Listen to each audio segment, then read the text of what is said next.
Hello, my name is Ronnie from PaintStore Toronto. Today I will be showing you how to paint a door.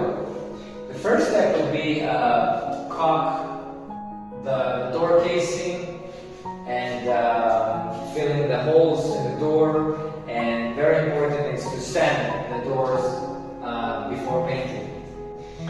Then I will be using the brush anywhere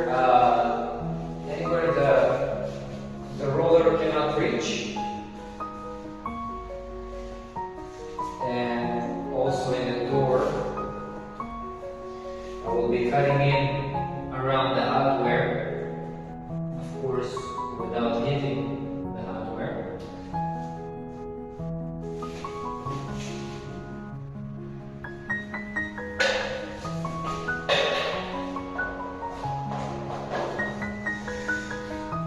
A mini roller is the tool that you're looking for in this case.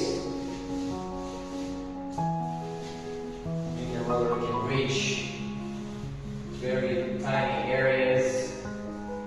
You don't need a big roller for this job. You can roll the door itself.